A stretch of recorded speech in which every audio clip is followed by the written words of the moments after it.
गरुडजी प्रश्न गर्नुहुन्छ, हे भगवान, हे प्रभु, अब जो पापात्मा भए ती त भइहाले, तिनीहरूको गतिको विषयमा पनि यहाँ अर्धदेहिक जनिक एउटा दान महात्म्य सूचक एउटा कथा बताइहाल्नुभयो। अब जो धर्मात्मा छन्, जो पुण्यवान छन्, जसले कस्ता कस्ता कर्म गर्यो भने जान पाइँदछ, त्यसको विषयमा सोध्नुहुन्छ यहाँ। जो पुण्यात्मा मनुष्य छ त्यसले यस लोकमा सम्पूर्ण क्रियाहरू पुत्रहरूद्वारा त्यसको कसरी गरिदिनु पर्दछ। जो पुण्यात्मा छन्, जसद्वारा ती कर्महरू पुत्र अथवा बन्धु बान्धवले गरिदिएर त्यो पार तर्दछ, त्यसको विषयमा पनि मलाई बताइ बक्सिनुहोस्, सम्पूर्ण रूपमा त्यसको ज्ञान गराउनुहोस्, सम्पूर्ण जीवात्मालाई उद्धार हुनेछ भनेर प्रश्न गर्नुहुँदा भगवान भन्नुहुन्छ, हे गरुडजी, ल सुन, सम्पूर्ण जनहरूका लागि, सम्पूर्ण मनुष्यहरूको कल्याणको लागि तिमीले यो राम्रो बेस प्रश्न गरेका छौ। म मर्ने बखतमा जुन पुण्यात्माहरूको धार्मिक कृत्यहरू, धार्मिक कर्महरू गरिदिनु पर्ने हो, सोको विषयमा म तिमीलाई अब बताउँदछु। ल सुन है।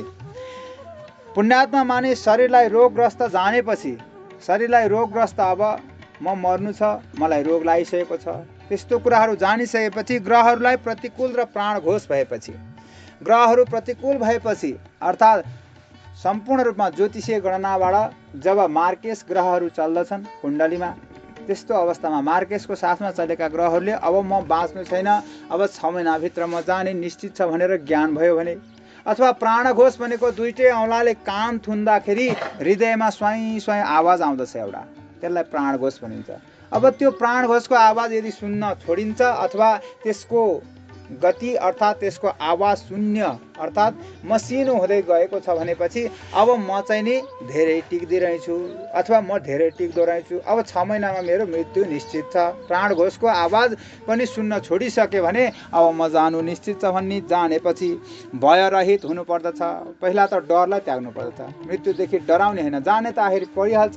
मृत्यु लोक हो, जन्मेपछि कोही पनि नमरिकन जान सक्दैन यहाँबाट, त्यस कारणले यसको नाम मर्त्य मण्डल भनेर बताएको छ, जहाँ आएपछि मृत्यु अवश्य नै छ।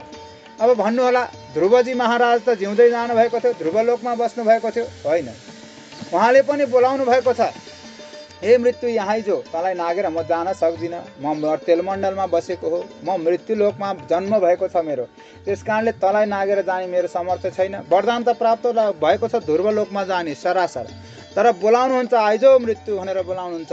मृत्यु हो मूर्ध्नि पदम दत्ता, मूर्ध्नि भनेको तालु स्थान, मुर्दा स्थानलाई मूर्धा स्थान भनिन्छ, त्यस्तो टाउकामा टेकेर ध्रुवलोकमा उक्लिनु भएको छ ध्रुव महाराज, श्रीमद्भागवतमा त्यही लेखिएको छ। त्यस कारणले गर्दा मर्त्य मण्डलमा आएपछि जानु पर्दछ, अर्थात् मृत्युलोक हो, मर्नु त परिहाल्छ। अब 6 महिना अगाडि थाहा भयो भने के भयो त, अब डराउनु त आवश्यकतै छैन, एक दिन जानै छ। भयलाई त्याग्नु, पहिला डरलाई त्याग्नु पर्दछ। त्यस कारणले गर्दा ज्ञात अज्ञात सम्पूर्ण पापहरूको प्रायश्चित्त अब गर्नु पर्दछ, जानेर गरेका हुन् अथवा अन्जानमा भएका हुन्, ती पापहरूको प्रक्षालन गरोस्, प्रायश्चित्त गर्दै गरोस्। जब मर्ने बेला प्राप्त हुन्छ तब स्नान गर्नु पर्दछ अनि विष्णु भगवानको शालग्राम स्वरूप विष्णु भगवानको पूजा गर्नु। अब शालग्राम छ भने शालग्रामको गर्ने, छैन भने तुलसी आदिको पनि वर्णन गरिएको छ। जो विष्णुको भगवानका चाहिँ स्वरूपका अंशावतार छन् तिनीहरूको पूजा गर्नु पर्दछ। गन्ध कुङ्कुम तुलसी दल धूप दीप लड्डु नैवेद्य आदि वस्तुहरू चढाउनु, पूजा गर्नु, त्यसपछि ब्राह्मणहरूलाई दक्षिणा दिनु, अनि जुन भोजन बच्दछ त्यसबाट सम्पूर्ण ब्राह्मणलाई भोजन गराइसकेपछि त्यसबाट बचेको भोजन आफूले पनि प्रसादको रूपमा ग्रहण गर्नु। अनि भगवानको नाम जप्नु भन्नुहुन्छ। भगवानको नाम 2 किसिमका पवित्र नामहरूका छन्। ओम त निराकार स्वरूपमा भइहाल्यो, परमात्माको शब्द भइहाल्यो, ओम त त्यही परमात्मा हुनुहुन्छ। अनि त्यसपछि आउने शब्दहरू भगवानका अष्टाक्षरी मन्त्र र द्वादशाक्षरी मन्त्र जप गरोस्। अष्टाक्षरी मन्त्र भनेको के हो? थाहा छ त हजुरहरूलाई? थाहा छैन। अष्टाक्षरी मन्त्र भनेको ओम नमो नारायणाय, 8वटा अक्षर छ जम्मा, यसलाई अष्टाक्षरी मन्त्र भनिन्छ। अब यिनै भगवान विष्णुको द्वादशाक्षरी मन्त्र 12वटा अक्षरले युक्त भएको ओम नमो भगवते वासुदेवाय, यो 12वटा अक्षरले युक्त छ, यसलाई भनिन्छ द्वादशाक्षरी मन्त्र। ऐ ओम नमो नारायणाय यो अष्टाक्षरी मन्त्र र यो 2टा ओम नमो भगवते वासुदेवाय द्वादशाक्षरी मन्त्र 2वटा मन्त्रको जप गर्नु। यसरी सम्पूर्ण रूपमा त्यस्ता कर्म गरेर भगवानलाई सम्झेर भगवानकै नाम जप्नु। अनि यसरी विष्णु भगवानको नाम स्मरण गर्नाले, शिव भगवान आदि सम्पूर्ण इत्यादि त्रिदेवहरूको नाम स्मरण गर्नाले, उहाँहरूको कथा श्रवण गर्नाले र हरिको नाम सुन्नाले पनि मनुष्यहरूको पाप तत्काल नाश हुन पुग्दछ। हरि भन्ने शब्द किन रहेको भन्नुहुन्छ यहाँ? हरि जसको नाम मात्रले गर्दाखेरि सम्पूर्ण पाप पुञ्जहरू हरण गर्ने हुनाले उहाँको नाम हरि रहेको छ। हरण गर्न सक्नुहुन्छ उहाँले सम्पूर्ण चिजहरू, सम्पूर्ण ती दुःखहरू हरण गर्न सक्ने, पाप पुञ्जहरू हरण गर्न सक्ने हुनाले उहाँको नाम हरि भन्नुभएको छ। त्यस कारणले त्यस्ता हरिको नाम जप्नाले पनि मनुष्य पापबाट निवृत्त हुन पुग्दछ, शुद्ध हुन पुग्दछ। त्यस कारणले बन्धु बान्धवहरू पनि रोहीको नजिक शोक नगरून्। हे गरुडजी, बन्धु बान्धवहरूले जसले शोक गरिँदैछ त्यो बन्धु बान्धव होइनन् भन्नुहुन्छ। जसले पवित्र भगवानका नाम जपिदिन्छन् ती चाहिँ नि सम्पूर्ण रूपमा बन्धु हुन्। जसले मत्स्य, कुर्म, वराह, नरसिंह, वामन, परशुराम, रामचन्द्र, कृष्ण, बुद्ध र कल्की भगवानका 10 अवतारका नामहरू हुन्। विष्णु भगवानका यिनै 10 अवतारका नामहरू विज्ञ जो जान्दछ, जो विज्ञ छ, जानेको छ, जसले त्यो रोगीको नजिक भगवानका नामहरू कुनै न कुनै एउटै मात्र भए पनि जपिदिन्छ भने त्यो चाहिँ त्यसको बन्धु बान्धव हो। शोक गर्ने चाहिँ बन्धु बान्धव होइन। शोकलाई त्यागिदिनुपर्छ, व्यर्थको शोक। हजारौँ जन्मसम्म मानिस रुँदै बसे पनि गएको मानिस आजसम्म फर्केर आएको थाहा छैन। त्यही बताउनु भएको छ यहाँ शास्त्रमा। त्यस कारणले गर्दा शोक भनेको व्यर्थ हो। शोक नगरिदिनु बन्धु बान्धवले पनि। अनि जसको मुखबाट हे कृष्ण भन्ने यो मङ्गलमय नाम निस्किँदछ उसका करोडौँ जन्ममा गरेका महापापहरू शीघ्र नै नष्ट हुन पुग्दछन्। कृष्णको अर्थ के हो? कृष्णको अर्थ संस्कृतमा विग्रह गरिएको छ, व्याकरणमा बताइएको छ। कर्षयति इति कृष्ण, अर्थात् जसलाई आकर्षण गर्न सक्दछ, जसलाई खिचेर लिन सक्दछ त्यसको नाम हो कृष्ण। हरण गर्ने हरि, खिचेर लिने अर्थात् आकर्षण गर्ने कृष्ण। केलाई आकर्षण गर्नुहुन्छ भनेर श्रीमद् भागवतमा बताएको छ। उहाँले पापपुञ्जलाई पनि सम्पूर्ण रूपमा खिचेर लिनुहुन्छ भने कसैको भक्तको चित्त पनि लिनुहुन्छ उहाँले। त्यस्तो किसिमको भक्तलाई उहाँप्रति धेरै दया जाग्यो भने भक्तलाई आफू सदृशै गराउन सक्नुहुन्छ। त्यस्ता कृष्णको नाम परम मङ्गलमय छ। हजारौँ जन्ममा जसले पनि हे कृष्ण भनेर नाम लिँदछ भने त्यसका पापहरू शीघ्रै नष्ट हुन्छन्। हे गरुडजी, मर्ने बेलामा अजामिलले आफ्ना छोराको नाम जपेरै भए पनि पार भएको थियो। नारायण भन्ने शब्द थियो अजामिलको। श्रीमद् भागवतको प्रसङ्गमा आएको कथा रहेको छ, यहाँ थोरै उच्चारण मात्र भएको छ। अजामिलको कथा श्रीमद् भागवत महापुराणको 6औं स्कन्द 6औं स्कन्दको पहिलो अध्यायमा पूर्वार्धमा गएर बताइएको छ। यो कथा अजामिल भन्ने एकजना ब्राह्मण परिवारमा जन्मेका ब्राह्मण थिए, साधु सन्त थिए, सम्पूर्ण रूपमा धर्मकर्म गर्दथे, आफ्नो धर्ममा बसेका थिए, ब्रह्म विवाह गरेर आफ्नो गृहस्थ आश्रममा बसेका त्यस्ता अजामिल एक दिन समयको चक्र हो, कहिले सुख आउँछ कहिले दुःख आउँछ। समयको चक्रमा यी घुमिरहने हुन्। एउटै रथका 2 पाङ्ग्रा हुन्, सुख र दुःख भनेका। यस्ता किसिमले सुख दुःख घुम्ने क्रममा एक दिन अजामिल साह्रै दुःखका अवस्थाका दिनहरूमा गुज्रिरहेको थियो। जङ्गलमा आफ्नो गुजाराका लागि दाउरा खोज्न गए तिनै ब्राह्मण। जङ्गलमा जब दाउरा खोज्दै थिए एकजना शूद्र एउटा वेश्यासँग लागेको देखिएछन्। तिनै अजामिलले देखेपछि तिनै वेश्यासँग आफू पनि भुल्न थाले। त्यहीँ खेलकुद गर्दा गर्दै तिनै वेश्यासँग विवाह बन्धन गरेर जङ्गलतिरै बसेछन्। घर गृहस्थी छोडेका कहाँ ब्राह्मणका पुत्र एक दिन दुःख परेको अवस्थामा गएका, जङ्गलमै दाउरा खोज्न गएको मान्छे जङ्गलमै त्यसरी विलीन भएपछि उनी तिनै वेश्यालाई विवाह गरेर जङ्गलमै बस्न पुगे। आफ्नो कर्मबाट भ्रष्ट भए। पथभ्रष्ट भएपछि तिनी वेश्याबाट 10 वटा सन्तान उत्पन्न भए, 10 वटा छोरा पैदा भए। अन्तिम बुढेसकालमा एउटा छोरो जन्मेको थियो। अब पण्डितजीहरूलाई बोलायो, नामाकरण संस्कार त गर्न पर्यो, न्वारन त गरिदिन पर्यो भनेर बोलाएको। अब ती ब्राह्मणहरू सम्पूर्ण रूपमा ब्रह्मज्ञानी थिए। उनीहरूले थाहा पाइहाले कहाँ ब्राह्मणको चेलो यो ब्राह्मणको वंशमा जन्मेको, आफ्नो कर्म धर्म सम्पूर्णबाट पथभ्रष्ट भएछ। अब यसको केही उद्धार चाहिँ गरिदिनु पर्यो। त्यस कारणले पुरोहितले अथवा पण्डितले यजमानको कहिले पनि अहितकर कुरो गर्दैन। त्यस कारणले गर्दा केही उद्धार होस् भनेर त्यो यजमानको उद्धार होस् भन्नाले कान्छो छोरोको नाम राखिदिए, नारायण भनेर राखिदिए। अब तिनै नारायण कान्छो छोरो भयो। नाम कहिले लिँदैन थियो उसले, उसलाई आवश्यकतै थिएन। त्यो छोरोको नामसम्म कहिले पनि नलिने, त्यस्तो भगवानको कुन चराको नाम हो पनि बिर्सिसकेको त्यस्तो किसिमको ब्राह्मणको चेलो अन्तिम अवस्थामा समयको चक्रमा परेर एक दिन कालपासले घेरिन पुग्यो। कालपास भनेको के हो? अन्तिम अवस्थामा पनि सुतेको अवस्थामा काल आयो भने काल आउने बित्तिकै एउटा दिव्य दृष्टि प्राप्त हुँदछ। घरमा पनि अघि एउटा दिव्य दृष्टि प्राप्त भएको हामीले हिजो वर्णन गरिसकेका छौँ। त्यस्तै किसिमको ज्ञान काल अवस्थामा पनि प्राप्त भयो।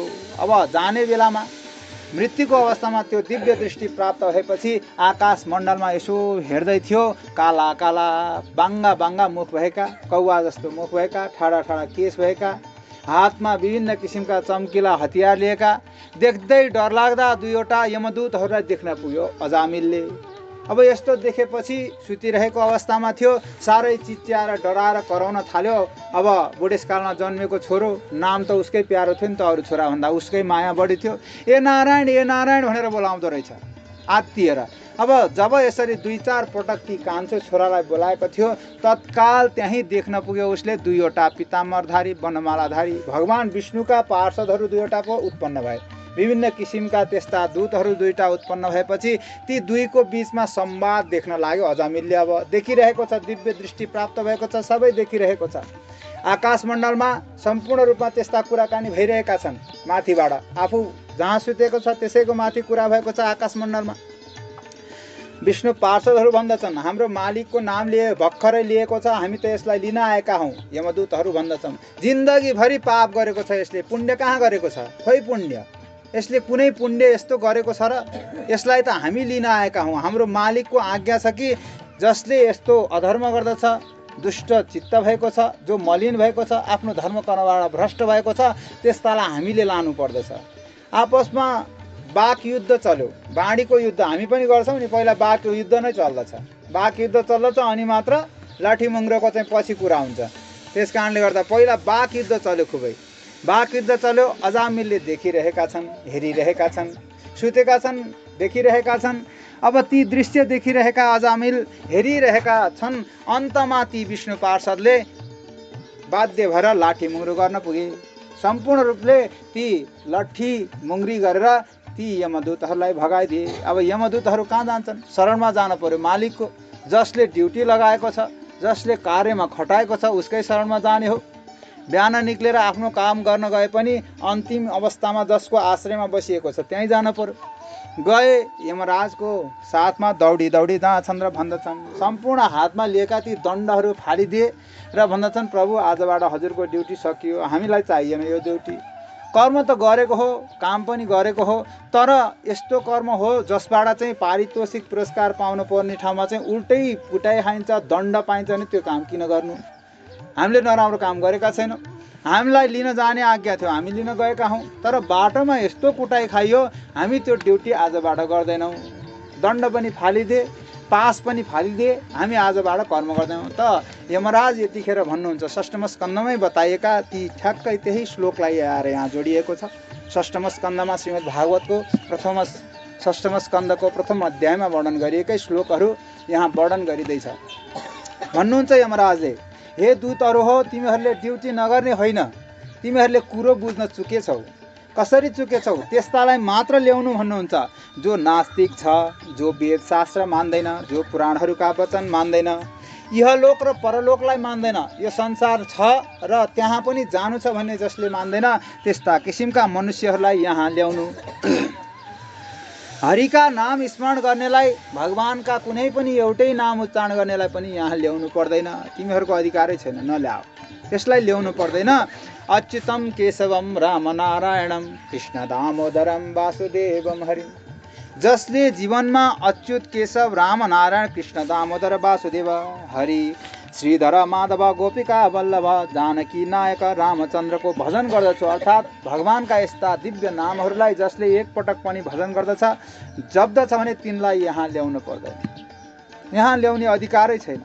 कमल नयन जसले भन्दछ, वासुदेव विष्णु धरणीधर अच्युत शङ्ख चक्र गधा पद्मा हातमा धारण गर्नुहुने हजुर मेरो रक्षक हुनुहुन्छ भनेर जसले भन्दछ जीवनमा भने पनि एकपटक जसले यो भन्दछन्, हे दूतहरू हो, ती निष्पाप पुरुषहरूलाई छाडिदिनु, यहाँ ल्याउनु पर्दैन। त्यस कारणले गर्दाखेरि हे दूतहरू हो, त्यस्ता दुर्जनहरूलाई तिमीहरूले समाएर ल्याउनु, जो अत्यन्त दीन भएका छन्, जो दुखी भएका छन्। के का कारणले, सांसारिक मोहको कारणले, भौतिकताको कारणले जो अत्यन्त दुखी भएका छन्, परमहंस कुलद्वारा निरन्तर सेवित मुकुन्दका चरणारविन्द मकरन्द रसबाट विमुख भएका छन्। कति राम्रो शब्द प्रयोग गरेको छ पण्डितजीले त भन्नुभयो के हो। परमहंस भनेको जो सम्पूर्ण परमात्माकै अंशमा आफ्नो हंस मिलाएकोलाई परमहंस भनिन्छ। जो भगवानसँग यति लिन्छ उसलाई अरू सांसारिक कुराको कुनै मोह नै छैन। शुकाचार्य शुकदेवजी श्रीमद्भागवतमा वर्णन गरिएको जो परमहंस हुनुहुन्छ, कुनै ऋषिवृन्द अथवा त्यस्तो किसिमको जो अत्यन्त भगवानको भक्त भएको छ त्यसलाई परमहंस भनिएको छ।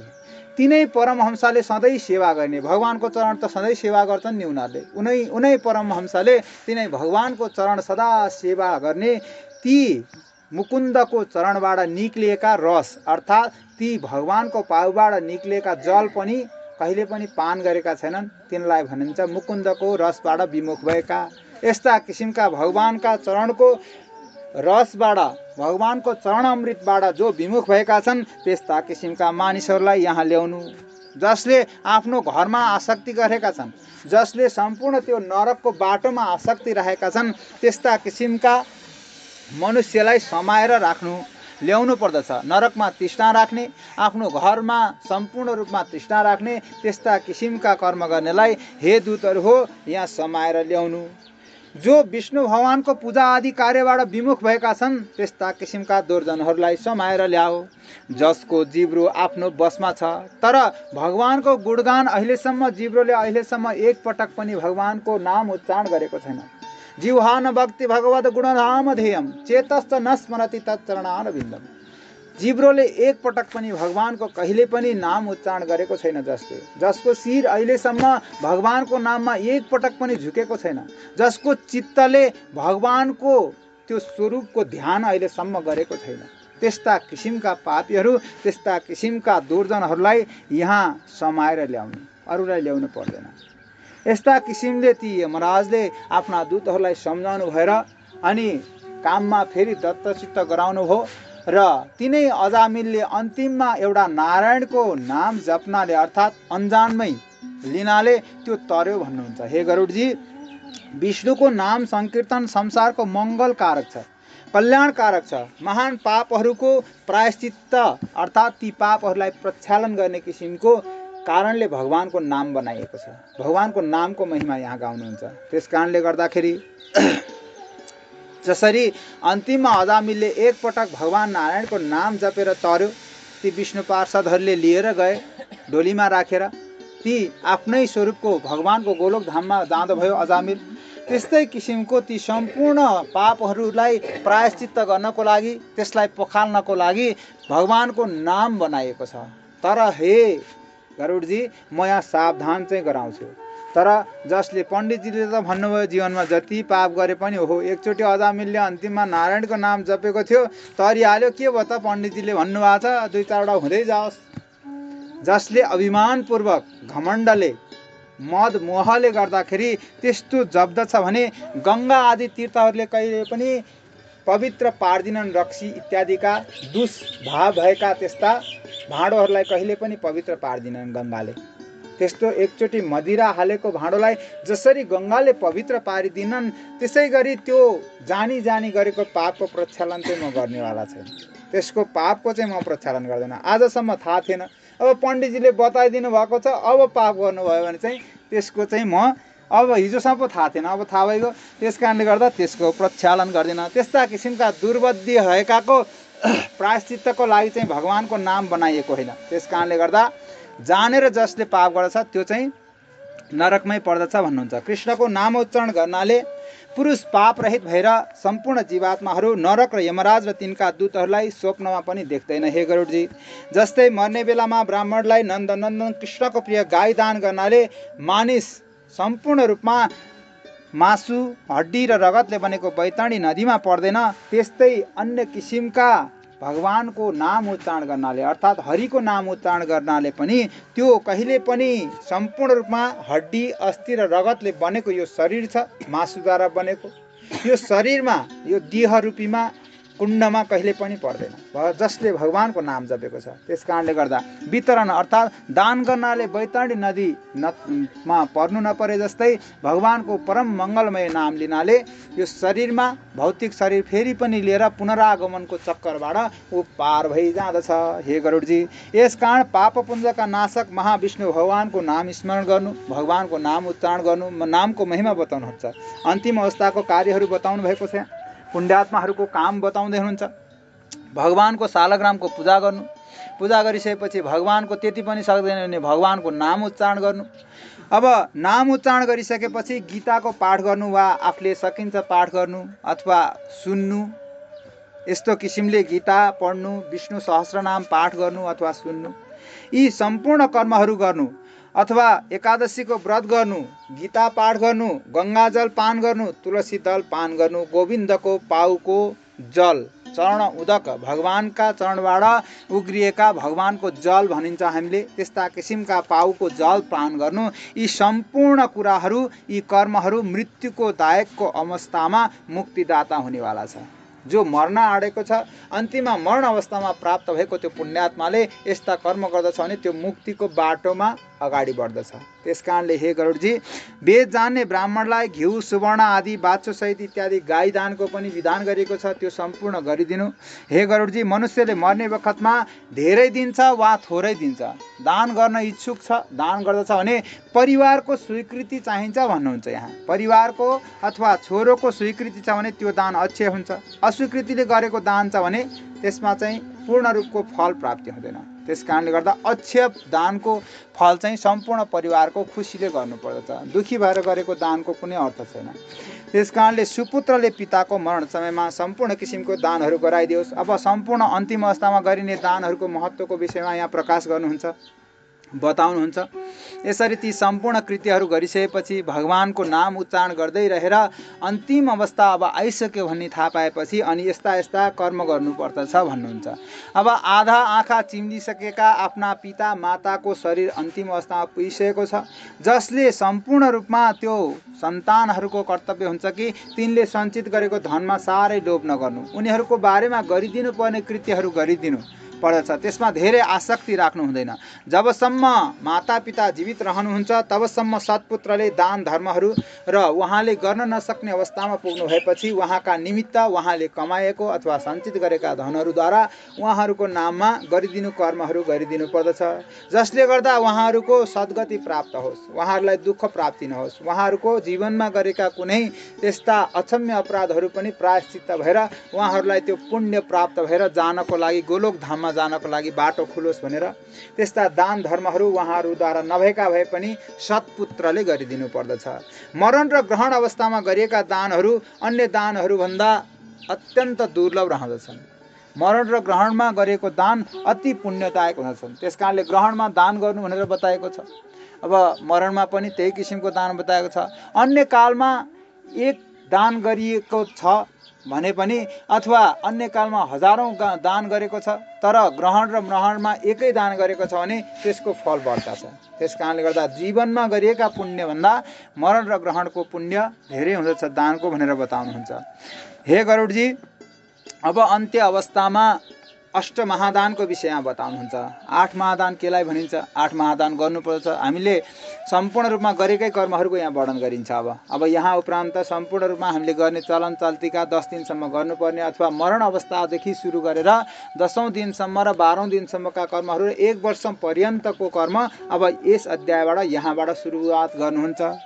हे गरुडजी, 8 वस्तुको दान अवश्य गरिदिनु। अष्टमहादान भनिन्छ तिल, फलाम, सुन, कपास, नुन, सप्तधान्य, भूमि र गाई। यसरी 8 किसिमको यो अष्ट महादान छ। यो दान सम्पूर्ण रूपले पवित्र पार्ने किसिमका वस्तुहरू हुन्। यी 8 महादान हुन्। 8 महापाप गरेका जीवनमा गरेका 8 किसिमका विभिन्न किसिमका ठुला ठुला महापापहरूलाई नष्ट गर्ने किसिमको छ। त्यसको फल पनि सुन, म बताउँदछु। हे गरुडजी, मेरो पसिनाबाट उत्पन्न भएको 3 किसिमको पवित्र तिल रहेको छ। तिल हामीले देखेका छौँ 3 किसिमको हुन्छ, कालो हुन्छ, सेतो हुन्छ, कैलो हुन्छ।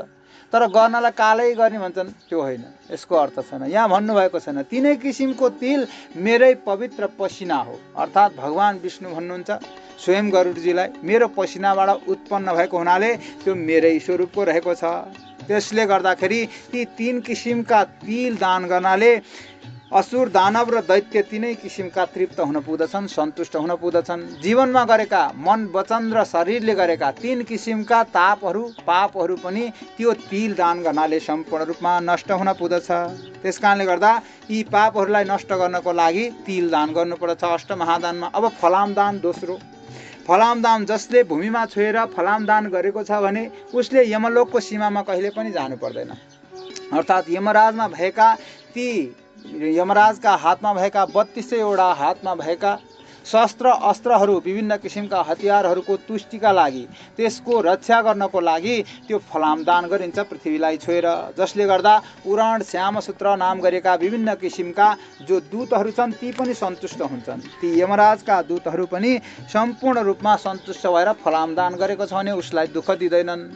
हे गरुडजी, तेस्रो दान छ सुनदान। सुनदान भनेको भूलोक, स्वर्गलोक र पाताल लोकमा बस्ने सम्पूर्ण सन्तुष्ट हुन्छन्, त्यस्तो किसिमको गोप्य दान हो। सुवर्ण दानले ब्रह्म आदि देवताहरू, ऋषि र धर्मराजका सभासदहरूले पनि वरदायक हुनेछन्। यस्ता किसिमको सुनदानको वर्णन गर्नुहुन्छ। अत प्रेतको उद्धारका निमित्त सुवर्ण दान गरिदिनु। चिरकालसम्म सत्यलोकमा निवास प्राप्त गर्दै अथवा बहुपुण्यको लागि गरिन्छ नि त सुनदान। सबैले गर्न सक्छन् भन्ने छैन, समय अनुसार गर्न सक्छन् भन्ने छैन। त्यस कारणले यो अलि दुर्लभ किसिमको दान हो। त्यस कारणले गर्दा जस्तो दुर्लभ किसिमको कर्म छ त्यस्तै किसिमका पुण्यहरू आर्जन गर्दै ती पुण्यहरूलाई भोग्दै अनि फेरि निर्मल कुलमा उत्पन्न हुन्छ भन्नुहुन्छ। अनि अर्को दान छ कवास दान। कवास दान भनेको यमदूतहरूको भय रहँदैन, डर रहँदैन, यमदूतहरूले दुःख दिँदैनन् कपास दान गर्नाले। अर्को दान रह्यो। चौथो दान। अब 5औं दान नुन दान। नुन दान गर्नाले स्वयं यमराजको पनि डर रहँदैन, दूतहरूको मात्र होइन कि यमराजको पनि भय रहँदैन। यस्ता किसिमका 5 किसिमका दान। अनि सम्पूर्ण रूपमा यस्ता किसिमका दान गर्नाले जो पूर्व, पश्चिम र उत्तर द्वारमा अथवा यमराजको ती पूर्व, पश्चिम र उत्तरका ढोकामा बस्ने, त्यो नगरीका अन्य ढोकामा बस्ने ती द्वारपालहरू पनि सन्तुष्ट हुन्छन् यस्ता अष्टदानहरू गरिदिनाले। अनि त्यो 5 दानपछि सप्तधान्यको दान बताउनुहुन्छ। सप्तधान्य भनेको के हो?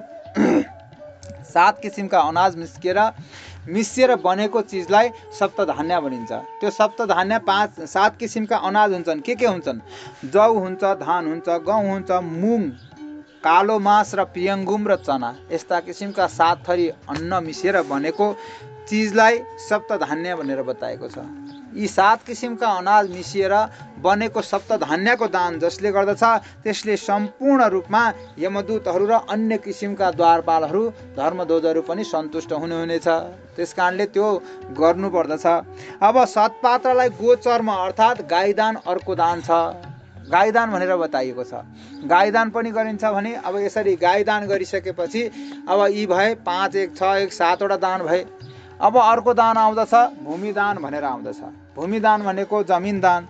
भूमिदान गर्दाखेरि गोचर्म मात्रको गर्नुपर्दछ। साँढे सहित अटाउने 100 गाई बाछा अढाउन पुग्ने ठाउँलाई गोचर्म भनिएको छ। गो भनेको गाई, चर्म भनेको छाला। संस्कृतको शब्द सुन्ने भने फरक छ, तर यही शब्दले फेरि अर्कै बताउँदछ। गोचर्म भनेको 7 हातको दण्डले एउटा लौरीलाई 7 हात नाप्ने, त्यो एउटा लौरी 7 हात भयो भने त्यो लौरीले 10 हात र 30 हात नाप्यो भने गोचर्म भूमि हुन्छ। गोचर्म भनेको एउटा साँढे सहित 100वटा गाई बाँध्न पुग्ने गोठ भएको स्थानलाई गोचर्म भूमि भनिन्छ। यस्तो किसिमको भूमि जसले दान गर्दछ भने त्यसले सम्पूर्ण रूपमा त्यो दानले व्रत तीर्थद्वारा प्राप्त हुने जुन पुण्य छ, जुन जीवनकालमा गरिएका पुण्यहरू छन् त्यो पुण्यभन्दा बढ्ता एउटै त्यस्तो किसिमको भूमि दान गर्नाले प्राप्त हुँदछ। तर सबैले गर्न सक्दैनन् भनेको छ। राज्यमा गरिएका सम्पूर्ण पापहरू, पुण्यहरू कुनै व्रतले, कुनै तीर्थले, कुनै पनि पुण्यले नाश हुँदैनन्। राज्यमा गरेका पापहरू, तर गो अर्थात् गोचर्म मात्र भूमि दान नगरिकन ती पापहरू उसको कहिले पनि प्रक्षालन हुँदैन। जसले भूमिपति भएर, राजा भएर, तर धेरै सम्पत्ति भएर अथवा भूमि भएर पनि त्यो भूमिपति वा राजाले त्यो अभिमानले गर्दा भूमिदान गर्दैन भने पुनर्जन्म त्यसले फुसको झुपडी पनि पाप्नु हुँदैन। त्यस कारणले गर्दा राजा भएर भूमिपति भएर भूमिदान अवश्य गरोस्। त्यस कारणले गर्दा ब्राह्मणलाई शस्य सम्पन्न भूमि दान गर्नुपर्छ। शस्य सम्पन्न भनेको खाली भूमि होइन, जमिन होइन, त्यसमा अनाज लगाएर फल लागेको भूमिलाई शस्य सम्पन्न भनेर बताएको छ। बाली सहितको भूमि दान गर्नु पर्दछ। अनि हे गरुडजी, यसरी भूमिपतिले भूमिदान अवश्य गर्नुपर्दछ। तर राजाभन्दा भिन्न अथवा भूमिपतिभन्दा भिन्न अन्यको लागि भूमिदानको साटो गाईदान गर्नु भनेको छ। गाईकै कल्पना गरेर अथवा गाईदानै गर्यो भने पनि पुग्दछ, तर भूमि नै गर्नुपर्छ भन्ने होइन, सबैसँग हुन्छ भन्ने छैन। समय परिस्थिति अनुसारको दान गर्ने यहाँ स्वीकृति गर्नुभएको छ। काम चलाउनको लागि हामीले पिण्ड भाग लाउँदाखेरि सुनको तारले गर्नु द्वादशामा यहाँ बताउनुहुन्छ। तर धर्मशास्त्रले बताएको छ सुन छैन भने के गर्नु, त्यही कुशले काट्नु भनेर बताएको छ। त्यस कारणले गर्दा त्यसको वैकल्पिक उपायहरू पनि धर्मशास्त्रले बताएको छ, त्यसलाई प्रमाणको रूपमा दिएको छ। अन्त्य समयमा धेनु दान गरोस् भनेर बताउनुहुन्छ। यहाँ 5 किसिमका धेनु अर्थात् पञ्चधेनुको दान हुँदछ। अब 10 दान सकिसक्यो, 10 दान पहिले गरियो, अष्टमहादानको विषयमा बताइयो। अब 10 दान यहाँ खुलाइएको छैन, 10 वटा चिजहरू तिनै अष्टदान जस्तै किसिमका 10 वटा दानलाई अनि 10 दान भनिन्छ। अब 8 महादानलाई अष्टमहादान भनियो। अब त्यसपछि गरिन्छ पञ्चधेनु दान। पञ्चधेनु पनि अन्तिम अवस्थामा गर्ने भन्ने हाम्रो चलन रहेको छ। तर पञ्चधेनु मध्ये दुईवटा दान त अगाडि नै गर्न मिल्छ भनेर यहाँ बताउनुहुन्छ। बैतरणी धेनु हामी अन्तिम अवस्थाभन्दा अगाडि गर्नुहुन्न, बैतरणी गऱ्यो भने त जान्छ भन्छ, होइन, जीवनकालमै स्वयंले बैतरणी धेनु आफ्नै हातले गर्न सक्दछ बैतरणी धेनु। अनि पापधेनु अर्थात् रुद्रधेनु भनौँ या पापधेनु भनौँ, त्यो पनि जीवनकालमा जहिले गरे नै हुन्छ। तर गर्न नहुने दान चाहिँ छ धेनु दान। पञ्चधेनुमा मोक्ष धेनु गर्न पाउँदैन, उसलाई अधिकार छैन। उत्क्रान्ति धेनु गर्न पाउँदैन, उसलाई अधिकार छैन। मोक्ष धेनु भनेको मरेपछि त्यो संसार प्राप्त गर्नको लागि, त्यो परलोकको मार्गमा गोलोक धाम प्राप्तिको लागि गरिने मोक्ष धेनु दान गर्नलाई निषेध गरिएको छ। मरण अवस्थाभन्दा अगाडि गर्न पाइँदैन। उत्क्रान्ति धेनु भनेको त्यो शरीरमा रहेको त्यो प्राण वायु छ, त्यो सजिलैसँग त्यो जीवात्माबाट छुट्टिएर परमात्मामा मिलोस् भनेर गर्ने धेनु। यो किसिमको धेनुहरू चाहिँ दान गर्नु हुँदैन पञ्चधेनुमा। अन्य किसिमका दानको महत्त्व चाहिँ अन्य धेनुलाई जीवनकालमा गर्ने उपाय पनि बताएको छ। यहाँ बताउनुहुन्छ अन्त्य समयमा धेनु दान गर्नुपर्छ। अन्त्य धेनु मरण अवस्थामा प्राप्त भएपछि पञ्चधेनु मध्येमा। अनि मृत्यु कष्टलाई टार्नको लागि रुद्रधेनु दान गर्नुपर्छ।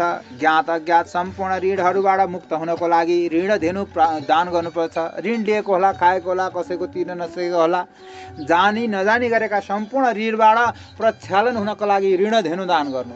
सम्पूर्ण जीवनमा गरेका जानी नजानी ज्ञात अज्ञात पापहरूबाट प्रायश्चित गर्नको लागि रुद्रधेनुको दान गरिन्छ। रुद्रधेनु भनेको मोक्ष धेनु जस्तै हो, अर्थात् पापधेनु पनि भनिन्छ कसैले। पापधेनु ज्ञात अज्ञात गरिएका जीवनमा गरिएका जीवनकालमा गरिएका सम्पूर्ण पापबाट नष्ट होस् भनेर पापधेनु पनि दान गरिन्छ। यस किसिमले दानको यहाँ बताउनुहुन्छ। अब बैतरणी धेनु चाहिँ के हो त्यसको विषयमा बताउनुहुन्छ। हे गरुडजी ल सुन, बैतरणी नदी तर्नको लागि विशेष विधिले बैतरणी धेनुको दान गर्नुपर्छ। मानिसहरूलाई गाईहरूले कायिक वाचिक मानसिक 3 किसिमका त्रिविध पापबाट तार्दछिन्। गाईले गौमाताले जीवनमा गरेका मनद्वारा गरिएका पापहरू, मानसिक पापहरू, वाचिक पापहरू वचनद्वारा गरिएका पापहरू, शारीरिक पापहरू शरीरद्वारा गरिएका जानी नजानी गरेका यस्ता किसिमका पापहरू जति पनि छन् ती सम्पूर्ण पापहरूबाट ती गौमाता अथवा गाईदान गर्नाले, त्यो बैतरणी धेनु दान गर्नाले ती पापबाट प्रक्षालन हुँदछन्, तिनीहरू मुक्त हुँदछन्। त्यस कारणले हे गरुडजी, अब वृद्धावस्थामा मात्र गर्ने होइन, जसले शरीरले मनले वचनले गरेका पापहरू, बाल्यावस्थामा गरेका पापहरू, युवावस्थामा गरेका पापहरू, जीवनमा सम्पूर्ण जहिले पनि गरेका पापहरू छन्, ती सम्पूर्ण पापहरूबाट प्रक्षालन हुँदछ एउटै बैतरणी धेनु दान गरेको छ भने। तर बैतरणी धेनु कस्तो हुनुपर्दछ यहाँ बताउनुहुन्छ। एउटा बाछो सहितको दुध दिने कैलो गाईलाई बैतरणी बनाउनु, बैतरणी धेनुको कल्पना गर्नु। अनि गाई पनि त्यस्तो किसिमको भएपछि वेदविद तपस्वी ब्राह्मणलाई दान गर्नु, जसले वेद पढ्न सक्दछ, त्यसको विधि विधान जानेको छ, वेद पाठी छ, त्यस्तो किसिमको ब्राह्मणलाई बोलाएर बैतरणी धेनु दिन्छ भने त्यो मुक्त हुन पुग्दछ। पापपुञ्जबाट दाताको उद्धार गर्दछ त्यसले। स्वस्थ चित्त भएको पुरुषका लागि वा त्यस्तो जीवात्माका लागि एउटा गाई दान गर्नु। यहाँ भन्नुहुन्छ बैतरणी धेनु कहिले गर्ने त? अब बैतरणी धेनु गर्नका लागि स्वस्थ चित्त भएका लागि एउटा गाई दान गरे पुग्दछ। जुन फल प्राप्त हुँदछ एउटा गाई दान गर्दाखेरि, स्वस्थ चित्त भएको व्यक्तिले गर्दाखेरि एउटा गाईबाट जुन फल प्राप्त हुँदछ, त्यस्तै किसिमले रोगीको लागि 100 गाई दान गरेको फल एउटै हुँदछ। एउटा स्वस्थ चित्त व्यक्तिको लागि गर्नु र रोगी व्यक्तिको लागि गरिदिनु 100 गाईको फल एउटै रहेको छ। अब मरणासन्नको लागि बिना इच्छाले दिएको दान, अब मरणासन्नको अवस्थामा त उसको इच्छा हुन्छ कि हुँदैन के थाहा? ऊ बोल्न सक्दैन, चल्न सक्दैन, चटपटाउन सक्दैन। त्यस्तो अवस्थामा उसको इच्छा विपरीत गरिएका 1000 गाई दान पनि त्यो एक गाई स्वस्थ चित्तको अवस्थामा मानिस शरीर स्वस्थ हुँदाखेरि आफ्नै हातले गरेको दान एउटै किसिमको रहेको छ। अर्काको बिना इच्छाले अर्काले गरिदिएको दान भन्दा आफ्नै हातले थोरै भए पनि गर्नु भनेर बताइएको हो। अब मरिसकेपछि अर्काले गरिएको 1 लाख गाई दान पनि त्यही नै हो। त्यसको फल 1 लाख गाई दान गर्नु र आफू स्वस्थ हुँदै आफ्नै हातबाट गर्नु दान, त्यसको फल बराबर रहेको छ हे गरुडजी भन्नुहुन्छ। त्यसकारण वेदादि शास्त्रहरूको अध्ययन गर्ने भएका, होम सदा हवन गर्ने र अन्य किसिमका अन्य स्थानमा र अन्य हातहरूद्वारा पाकेका अनाजहरू ग्रहण नगर्ने त्यस्ता किसिमका ब्रह्मविद तपस्वी ती ब्राह्मणलाई बोलाएर सम्पूर्ण रूपले दान गरिदिनु पर्दछ।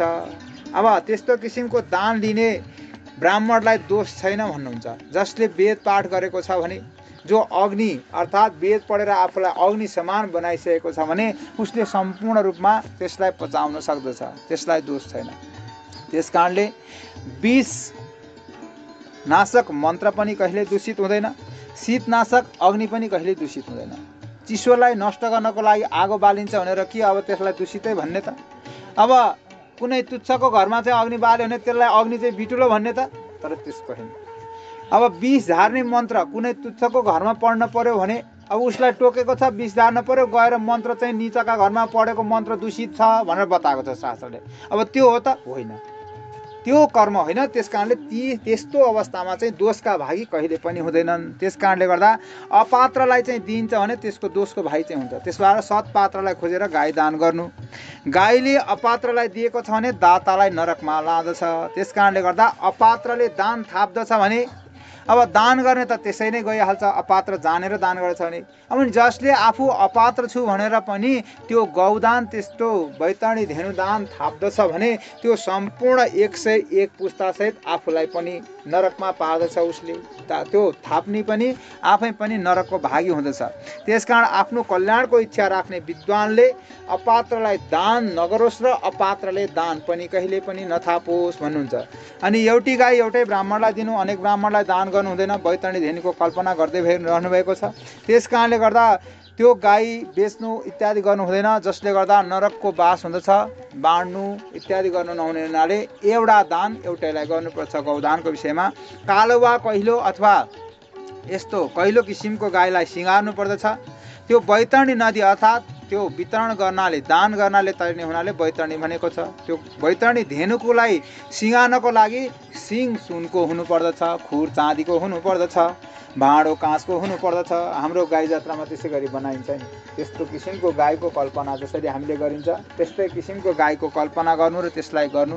जोडा वस्त्रले ढाकिदिनु। त्यहाँ एउटा गाईको कल्पना गरेको छैन, बाछो सहित छ नि त। 2टा वस्त्र काला काला वस्त्रले ती गाईलाई ढाकिदिनु। अनि घाँटीमा घण्ट बाँधिदिनु, घण्ट झुन्ड्याइदिनु। कपासमाथि वस्त्रसहित एउटा भाँडो राखेर त्यहाँ भाँडोमाथि चाहिँ नि एउटा सम्पूर्ण रूपमा त्यसरी कपासमाथि भाँडो राख्ने। अनि त्यो भाँडोमाथि चाहिँ यमराजको एउटा मूर्ति राख्नु। कस्तो किसिमको? लौह अथवा फलामद्वारा बनिएको, फलामको दण्ड लिनुभएको यमराजको प्रतिमूर्ति बनाएर त्यहाँ स्थापित गर्नुपर्दछ। सुनले मोरेर त्यसलाई यमराजको प्रतिमा त्यसरी स्थापित गरी अनि काँसको भाँडो त्यहाँ नजिकै राखेर त्यहाँ काँसको भाँडोमा घिउ भरेर त्यहाँ साइडमा एउटा छेउमै राखिरहनु पर्दछ। अनि त्यहाँ एउटा खाडल खन्नु, उखुको ढुङ्गा बनाउनु, अनि खाडलमा पानी भरिदिनु र त्यो उखुको डुङ्गालाई त्यहीँ बगाइदिनु पर्दछ। बैतरणी धेनु गर्ने विधि विधानको यहाँ संक्षेपीकरणमा बताउनुहुन्छ हे गरुडजी। यसरी त्यहाँ एउटा नदी जस्तो बन्दछ, खाडलको कल्पना हुँदछ, यमराजको पनि कल्पना भएको छ, त्यहाँ गौमाताको पनि कल्पना भयो, त्यहाँ गौमाता नै हुनुहुन्छ। सम्पूर्ण रूपमा त्यहाँ यथास्थितिमा रहेपछि सम्पूर्ण यसरी पूजा आजा सुरु गर्नु र यसरी सम्पूर्ण सिँगार पटार इत्यादि गरेर त्यो पूजा समापन भएपछि ब्राह्मणलाई पनि पूजा गर्नु। ब्राह्मणलाई पनि सम्पूर्ण वस्त्र अलङ्कार इत्यादि सकेको गरगहना सम्पूर्णले ब्राह्मणको पूजा गरिसकेपछि अब सङ्कल्प पढ्नु। एउटा हातले धेनुको पुच्छर समाउनु अथवा गाईको पुच्छरमा समाउनु, एउटा खुट्टाले त्यो अघि बनाइएको उखुको डुङ्गाको एकापटक तर्फ टेक्नु अथवा छुनु अनि यसरी सङ्कल्प पढ्नु र भन्नु अनि यसरी प्रार्थना गर्नु। अगाडि बसेर भन्नुहुन्छ हे गरुडजी, तपाईँ संसार सागरमा निमग्न हुनुभएको शोक सन्तापको बाढीबाट यसरी पीडित भएका प्राणीहरूको रक्षक हुनुहुन्छ, जसले शोक सन्ताप हरण गर्ने त्यस्ता किसिमका रक्षक हजुर हुनुहुन्छ। तपाईँ जगतको स्वामी र शरणागत वत्सल पनि हुनुहुन्छ।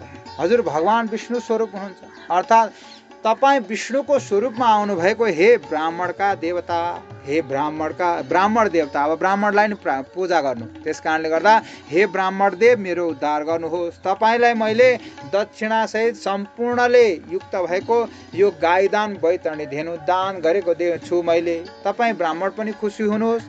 तपाईँ बैतरणी धेनुलाई नि मेरो नमस्कार छ र म आउँदै गरेको त्यो बैतरणी नदीलाई पनि म नमस्कार गर्दछु। हजुरलाई पनि नमस्कार छ हे बैतरणी देवी, हजुरलाई पनि नमस्कार छ। अत्यन्त डरलाग्दो यौँ मार्गमा 100 योजन फैलिएर बस्नु भएको नदी तपाईँ बैतरणी नदी, हजुरलाई तर्ने इच्छाले मैले यो बैतरणी धेनुका दान गरेको छु, बैतरणी गाई दान गरेको छु।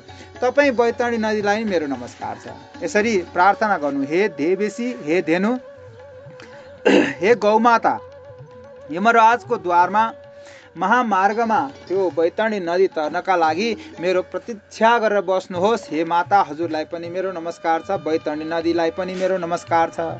अब पण्डितजीहरू आएर त भन्नुहुन्छ गाउँ में औरत सन्तु, गाउँ में सन्तु पृष्ठ, गाउँ में हृदय सन्तु, गाउँ मध्ये बसामे हम। दुनामा 2 रुपियाँ चक्का हाल्यो अनि सङ्कल्प गर्यो है, गाईको कल्पना गर्यो। अब पण्डितजीले पढ्नुहुन्छ के भने गर्नु त गरे हो, कति गरे हो, प्रायश्चित गोदान भनेको छ, गराएको छ पण्डितजीले। अब त्यसको अर्थ चाहिँ यहाँ लगाइदिन्छ। गाउँ में औरत सन्तु, गाउँ में सन्तु पृष्ठ, गाउँ में हृदय सन्तु, गवाम मध्य बसाम्य हम। जुन गाई माता हजुरहरूको म अगाडि रहँ, हजुरहरूको म पछाडि रहँ, मेरो अगाडि गौमाताहरू रहन्, मेरो पछाडि पनि गौमाताहरू रहन्। गाईको बिचमा म बाँच्न सकौँ, अर्थात् गाईहरूको माझमा बसेर म त्यो गोलोक धाममा जान सकौँ। हजुर गाई रूपी गौमाताहरूले मेरो सदा नमस्कार छ हजुरहरूलाई। हजुरहरू सधैँ मेरो हृदयमा पनि बसिदिनु होला। हजुरहरू सर्वत्र जले विष्णु, स्थले विष्णु, विष्णु पर्वत मस्तके, ज्वालामाला कुले विष्णु, सर्वम विष्णुमयम जगत। अर्थात् सम्पूर्ण संसारमा भगवानको कण कणमा निवास भए जस्तै हजुर गौहरू सम्पूर्ण रूपमा मेरो हृदयदेखि लिएर सम्पूर्ण जीवनकालमा सम्पूर्ण स्थानमा गौमाताले मलाई रक्षा गर्नुहोस्। यही नै भने हो पण्डितजीले। सधैँ भनेको छ, के भने थाहा नै छैन। यो प्रार्थना मन्त्र पढ्नु भन्नुहुन्छ। यस्तो किसिमको प्रार्थना मन्त्र पढ्नु जुन लक्ष्मी माता सम्पूर्ण भूतहरूमा निहित हुनुहुन्छ, अर्थात् लक्ष्मी बिना त सम्पूर्ण चराचर जगत नै बाँच्न सक्दैन। जुन देवताहरूको पनि पूज्य रहनु भएको छ, त्यस्तो लक्ष्मी माताको वर्णन कहाँ गर्नुहुन्छ यहाँ? त्यस्तो किसिमको लक्ष्मी माताको स्थान कहाँ छ? त्यही गौमातामा रहेको छ। हामी लक्ष्मीको पूजा किन गर्दछौँ? तिनै लक्ष्मी माता गौमातामा बस्नु भएको छ। त्यस्तो किसिमको गौमातालाई मेरो नमस्कार छ। हे गौमाता सम्पूर्ण, हे लक्ष्मी देवी मेरो सम्पूर्ण पाप नाश गरेर उद्धार गर्नुहोस्। यस्तो किसिमका मन्त्रहरू बनाइएको छ। यस्ता किसिमका मन्त्रद्वारा प्रार्थना गर्नु अनि अन्तिममा सम्पूर्ण यस्ता प्रार्थना गरिसकेपछि ब्राह्मणलाई सम्पूर्ण ती वस्तुहरू बैतरणी धेनुसहितका सम्पूर्ण वस्तुहरू दान गरिदिनु, अर्पण गरिदिनु। हे गरुडजी, जुन पुरुषले, जुन जीवात्माले सम्पूर्ण विधिपूर्वक बैतरणी धेनु दान गर्दछ भने त्यो धर्ममार्गद्वारा धर्मराजको सभाभवनमा पुग्दछ। शरीर स्वस्थ भए बैतरणीको व्रत पनि गरोस्। बैतरणी धेनु दान अन्तिम अवस्था गर्ने होइन, यहाँ बताइएको छ। त्यस कारणले शरीर स्वस्थ छ भने व्रत पनि गर्नु भनेको छ। अनि कसरी हुन्छ त बैतरणी? अन्तिममै गर्नुपर्छ त? अन्तिममा जस्तो श्वास जाने अवस्थामा मात्र पञ्चधेनुमा बैतरणी गर्नुपर्छ भन्ने होइन, जीवनकालमा जहिले पनि गर्न सकिन्छ बैतरणी देन। त्यस कारणले गर्दा स्वस्थ छ भने बैतरणीको व्रत पनि गर्नुपर्दछ, व्रत लिनु पनि पर्दछ, त्यसको विधान बताउनुहुन्छ। हे गरुडजी, जसले बैतरणी नदी तर्ने इच्छा गर्दछ भने त्यस्ता विज्ञ पुरुषले त्यो बैतरणी धेनुको दान गर्नुपर्छ। हे गरुडजी, गोदान गर्नाले महामार्गमा त्यो बैतरणी नदी आउँदैन, त्यसकारण सदैव पुण्यकालमा त्यो बैतरणी गाई दान अवश्य गर्नुपर्दछ। गङ्गादि सर्वतीर्थमा तीर्थहरू भएको स्थानमा दान गर्न सकिन्छ गौदान। ब्राह्मणहरूको निवास स्थानमा भएको स्थानमा चन्द्र र सूर्य ग्रहणमा गर्न सकिन्छ। सङ्क्रान्तिमा, औँसीमा, अयन फेरिएका बेलामा। अयन कहिले फेरिन्छ? देवताका दिन र रात मैले अस्ति भनेको थिएँ। उत्तरायण कहिले हुन्छ? उत्तरायण माघे सङ्क्रान्तिबाट उत्तरायण आरम्भ हुन्छ, देवताहरूको दिन सुरुवात हुँदछ। अब दक्षिणायन भनेको लुतो फाल्ने सङ्क्रान्ति, साउने सङ्क्रान्ति। साउने सङ्क्रान्तिबाट देवताहरूको रात्रि सुरु हुन्छ, दक्षिणायन सुरु हुन्छ। एक दिन र एक रात देवताको हुँदाखेरि मनुष्यको एक वर्ष हुँदछ, त्यही नै बताएको छ अयन फेरिने भनेको।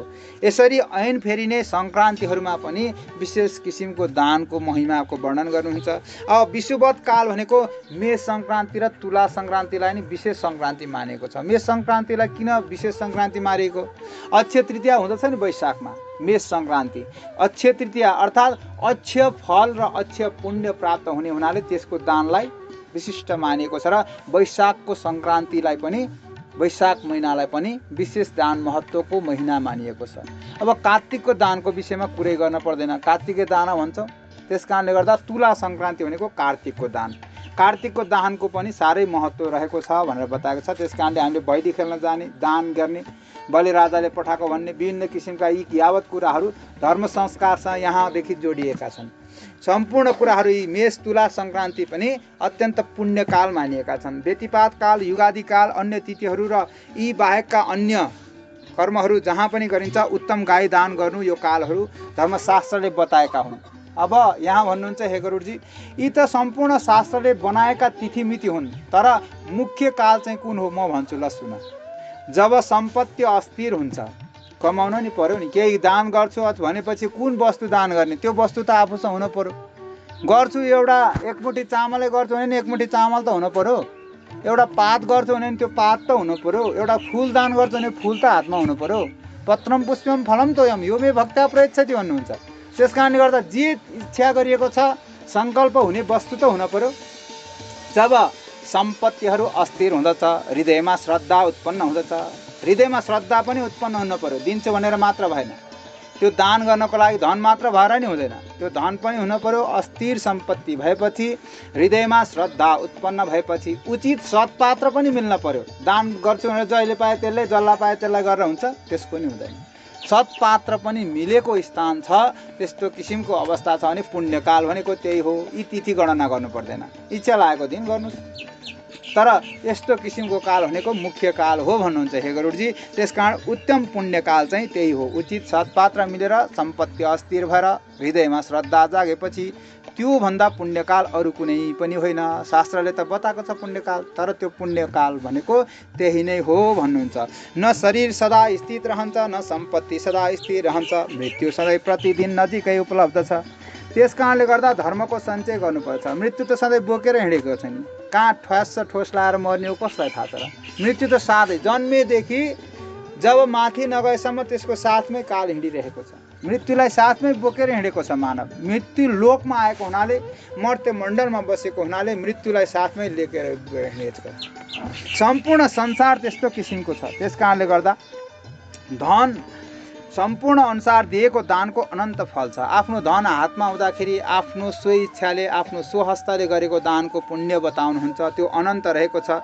आफ्नो कल्याणको इच्छा गर्ने व्यक्तिले विद्वान ब्राह्मण याचक र ती गुरुहरूलाई अथवा गरिबहरूलाई, गुरुवाहरूलाई, त्यस्ता किसिमका याचकहरूलाई दान गर्नुपर्दछ। थोरै धनले भए पनि आफ्नो निमित्त दिएको दान छ भने त्यो अक्षय प्राप्त हुँदछ। आफ्नो हातले आफैले गरेको छ भने थोरै किन नहोस्, त्यसको धेरै गर्नु पर्दछैन। धेरै गर्न सकिन भने चिन्ता गर्नु पर्दैन, तर थोरै छ भने पनि आफ्नो स्वहस्तले गरेको दान भने त्यसको पुण्य धेरै रहेको छ। आफूलाई परेको बेलामा त्यो प्राप्त हुन्छ, किनभने आफैले पुण्य बोकेर गएको छ भने यात्रा तीर्थयात्रामा निक्लेको एउटा तीर्थयात्री छ, आफ्नो पोटलिका बाँधेको छ, आफ्नो पोकोमा केही छ भने यात्रामा कहीँ गएर बस्न पर्यो भने खुस्स निकाल्यो, खुस्सुक्क खायो। अब अर्कासँग हात फैलाउनु परेन, दिन्छ कि दिन्न के थाहा, उसले कति ल्याएको छ अथवा ल्याएको छैन। यात्रामा जसरी त्यसै गरी त्यस्तै अवस्था हुन्छ। ती परलोकको यात्रामा पनि आफूले केही बोकेर गएको छ भने त्यो पुण्य खुसुक्क झिकेर आफै खान्छ, नत्र अर्काको हात पसार्नु पर्यो भने दिन्छ कि दिन्न के थाहा। त्यस कारणले आफ्नो जीवनकालमा आफूले सकेको धर्म आफैले सञ्चित गर्नु चाहिँ कल्याणकारी छ भन्नुहुन्छ हे गरुडजी। त्यस कारणले गर्दाखेरि ती यमलोकको बाटोमा आफूले गरेका वस्तुहरू उसलाई स्वयंले प्राप्त गर्न सक्दछ। त्यस कारण ठुलो पुण्यको प्रभावले मनुष्य जीवन प्राप्त हुँदछ। मनुष्य जीवन प्राप्त गरेर जसले पुण्य आचरण गर्दछ अनि उसले मोक्ष प्राप्त गर्दछ। त्यसकारण मनुष्य धर्म नजान्दै आउँदछ र धर्म नजान्दै जाँदछ। यो सफलता, जन्मको सफलता भनेको केवल धर्मको आचरण गर्नु हो। कसले जानेर आएको छ र धर्म? हिजो कसले जानेको छ र अब कसले जान्नेवाला छ र धर्म? धर्म भनेको त्यस्तो किसिमको हो चिज हो जसलाई श्रद्धा अर्थात् धारणाबाट प्राप्त हुँदछ। धी धारयति ती धर्म भनेर बतेको छ। त्यस कारणले गर्दा जबसम्म मनुष्य जीवित रहन्छ तबसम्म बन्धु बान्धवका नाता गोताको सम्बन्ध रहन्छ। जब त्यो सम्बन्ध मृत्यु हुँदछ तत्पश्चात स्नेह पनि क्षणिक रूपले त्यो समाप्त हुँदै जाँदछ। आज त सम्झिन्छ मृत्युको सुरुको दिनमा यति पीडा भोग्दछ त्यसले, तर 13औं दिनमा पुगिसकेपछि त्यो जुन पीडा सुरुको दिनमा छ त्यो 13औं दिनमा धेरै कम भएको हुन्छ। त्यस कारणले गर्दा आद्य मासिक र अध्यात्मिक मासिक किन 11औंमा गर्ने? त्यस त आद्य भनेको त पहिला हो, मर्ने बित्तिकै गर्नुपर्ने मासिक हो। त्यो मरेको अवस्थामा त्यहाँ लास परेको छ, को मासिक गर्न थाल्छ? त्यहाँ त्यो अवस्था रहन्छ। त्यो अवस्था सिर्जित नहुने हुनाले एकादशको दिनमा गएर धर्मशास्त्रले राखेको छ अध्यात्मिक र आद्य मासिक। हामी भन्छौँ महिना पछि मासिक गर्नुपर्दछ।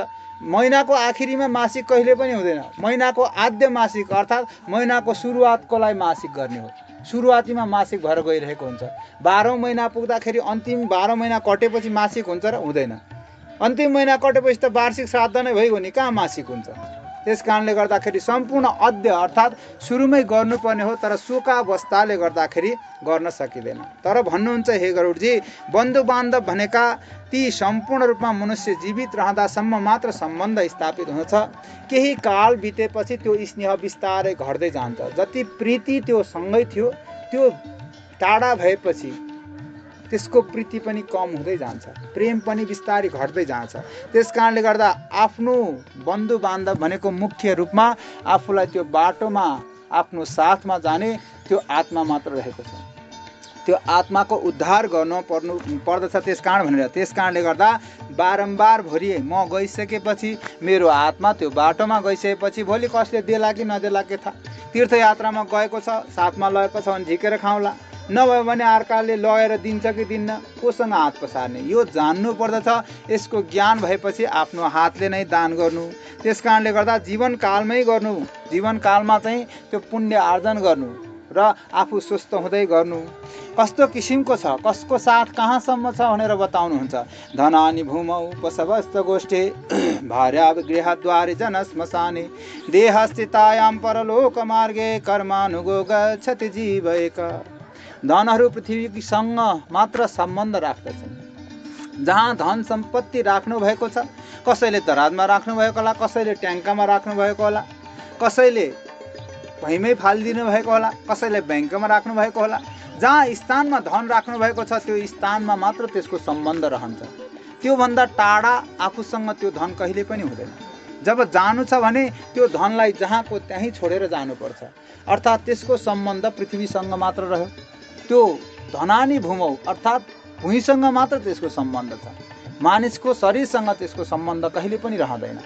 धनानि भूमौ पशवस्त गोष्ठे, पशुहरू गोठमा बाँधिएका छन्, किलामा बाँधिएका छन्, तिनीहरूको सम्बन्ध र हामीसँगको नाता त्यति मात्र हो। किलासँग अथवा गोठसँग मात्र ती पशुहरूको हामीसँग सम्बन्ध रहन्छ।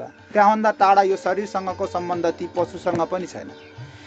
अब सम्पूर्ण रूपमा पति भन्नुहोस् वा आफ्नी श्रीमती भन्नुहोस्, ती सम्पूर्ण आफ्नो पान्थ देश अथवा द्वार देशसम्म मात्र पुर्याउन आउँदछन्। द्वार देश भनेको ढोकासम्म मात्र होइन, जहाँ परिक्रमा नहुन्जेलसम्म मात्र उसको सम्बन्ध रहन्छ।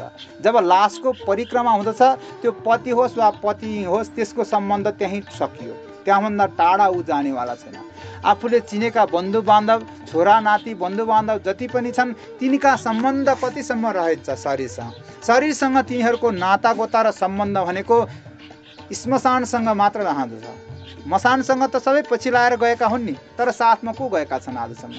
तिनीहरूको सम्बन्ध मसानसँग मात्र रहन्छ, त्यहाँभन्दा टाढा सम्बन्ध छैन गरुडजी। त्यस कारणले शरीरको सम्बन्ध रहन्छ केवल चितासँग। चिताभन्दा माथि शरीर आजसँग कसले बोकेर गएको छ? अथवा कसैको गाड्ने चलन होला। पृथ्वीभन्दा माथि उसको सम्बन्ध कोसँग गएको छ र? त्यो शरीर त पृथ्वीले नै लिने हो।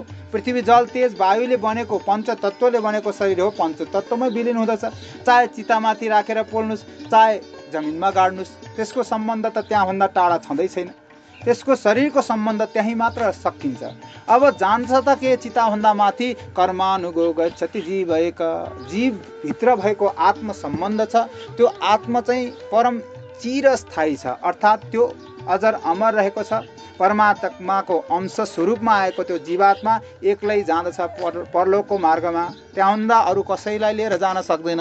त्यस कारणले गर्दा अहमता किन गर्ने र घमण्ड किन गर्ने भन्नुहुन्छ। त्यस कारणले जसरी यात्रुहरू पानी परेपछि विभिन्न किसिमका यात्राका क्रममा निक्लिएका यात्रीहरू पानी परेपछि ओता लाग्दछन्, कोही पसलमा ओता लाग्लान्।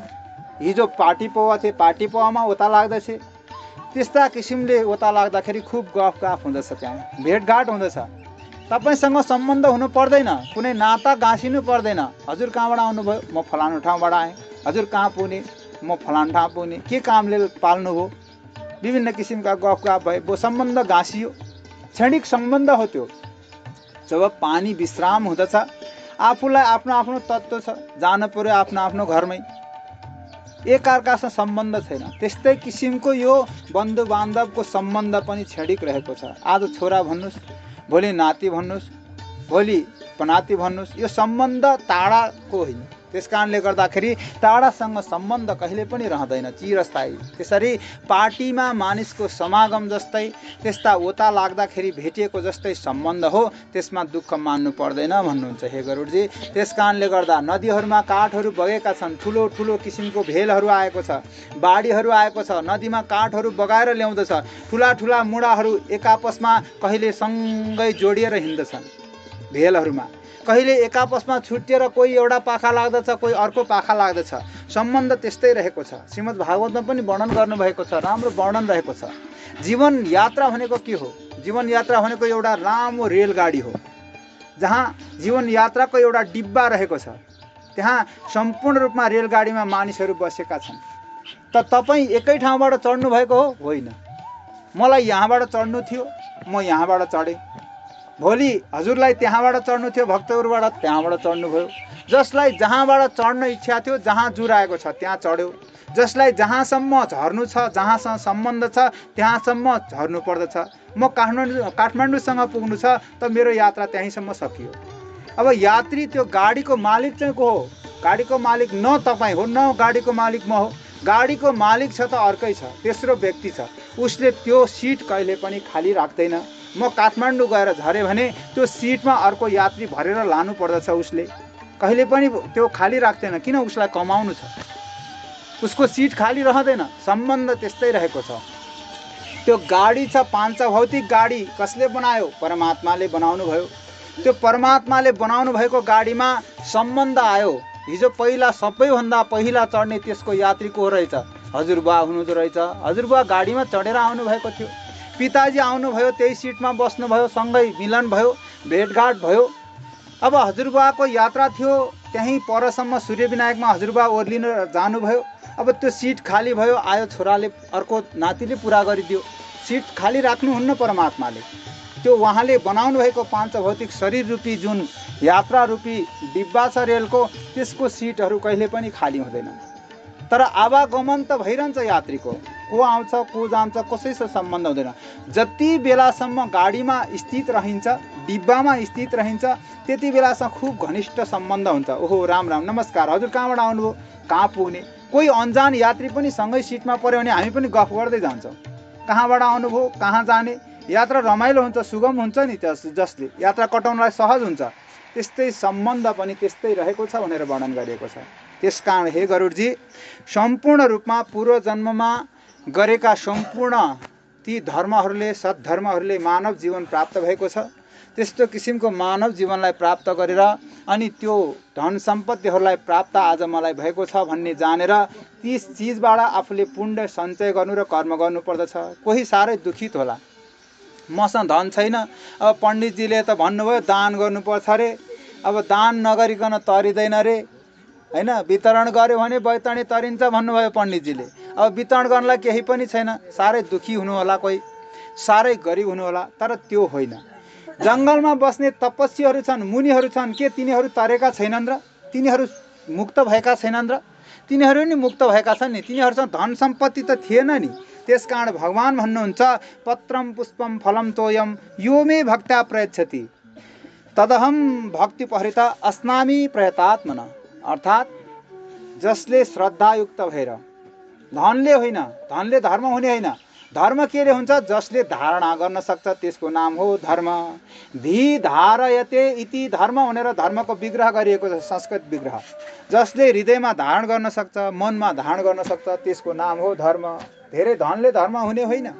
त्यसकारण जसले धारण गरेर, श्रद्धा गरेर, धारण भनेको विश्वास, विश्वासको साथ त्यो गरिएको छ भने त्यसले चाहे पातै टिपेर किन मलाई नचढाओस्, चाहे त्यो फुलै चढाओस्, चाहे फलै चढाओस्, पत्रम पुष्पम फलम तोयम, तोयम भनेको पानी, चाहे त्यो पानी नै एक अन्जुली किन नचढाओस्, त्यो श्रद्धायुक्तले चढाउन पर्यो। म माथि पूर्ण विश्वास भएर म माथि नै हृदय चढाएर चढाएको कुराहरू म अत्यन्त त्यो भक्तको त्यो वस्तुहरू म स्वीकार गर्दछु। भगवान भन्नुहुन्छ हे गरुडजी, त्यस कारणले ती भक्तिका साथ समर्पण गरेका वस्तुहरूले म सहस्र सन्तुष्ट हुँदछु।